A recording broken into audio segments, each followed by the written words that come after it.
네, 여러분 안녕하세요. 찝스입니다. 네, 오병이어 사건이 일어난 뒤 사람들이 예수님을 자기들의 왕으로 삼으려고 합니다. 자기들을 배부르게 해줄 수 있는 분이시니까요. 예수님이 그러자 그들을 막으시고 제자들을 먼저 배를 타고 건너편으로 보내십니다. 그렇게 제자들과 예수님은 잠시만 안녕 하면서 잠시간의 이별을 갖게 되죠. 그런데 밤이 찾아오고 바람이 너무 세게 불기 시작합니다.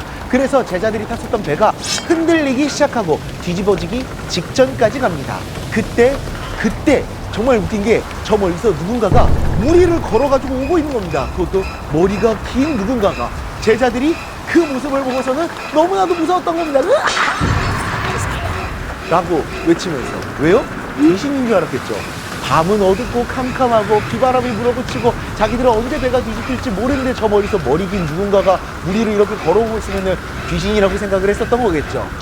그런데 무리를 걸어온 그 사람이 제자들 향해 이런 말을 합니다. 나다, 두려워하지 말거라. 바로 예수님이었던 거죠. 예수님이 그 오밤중에 제자들한테 무리를 걸어서 나타나셨던 겁니다. 무섭겠으리. 그때 근데 더 웃긴 거는 베드로가 무리를 걸어오시는 그 예수님을 보고서 이런 말을 합니다. 주님, 나도 무리를 걷게 해주세요. 뭐 이런 황당한 경우가 있을까요? 무리를 걸었던 분을 보더니 자기도 해보고 싶었던 겁니다. 근데 예수님 말이 더 웃고요. 우라라고 말씀하십니다.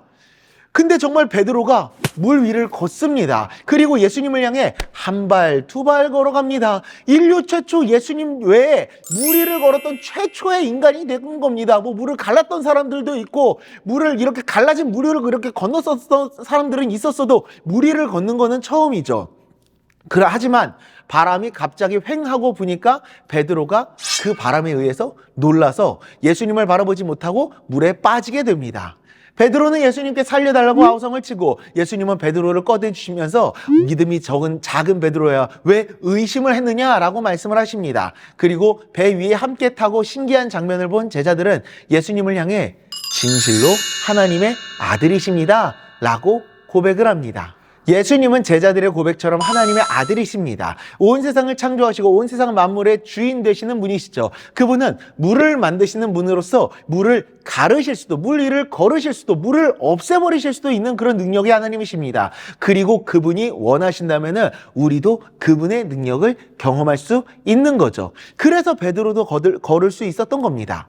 다만 그가 예수님이 아닌 바람을 바라보고 바람을 신경 썼을 때 빠지게 되었었던 것처럼 예수님을 바라보았을 때 그분의 능력을 경험할 수 있었지만 그분을 바라보지 못했을 때에는 오히려 위험 가운데 빠지게 되었었던 것처럼 우리가 예수님을 바라볼 때 그분의 능력과 그분의 위대하심을 온전히 의지하고 바라볼 때 베드로처럼 예수님의 능력을 경험할 수 있게 되는 겁니다. 시편 59편 9절입니다. 하나님은 나의 요새이시니 그의 힘으로 말미암아 내가 주를 바라리이다. 아멘.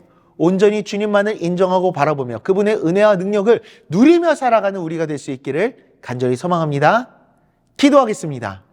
하나님 아버지, 베드로가 예수님을 바라보았을 때 예수님처럼 무리를 걸을 수 있었지만 예수님을 바라보지 못했을 때 빠지게 되었던 것처럼 우리가 온전히 예수님을 바라보며 예수님을 인정하고 예수님을 의지하며 나아갈 때 우리도 예수님의 은혜와 능력을 경험하게 될 줄 믿습니다. 그 주님의 은혜와 사랑으로 오늘 하루도 살아가고 앞으로도 살아가는 우리가 될 수 있도록 은혜 내려 주시옵소서.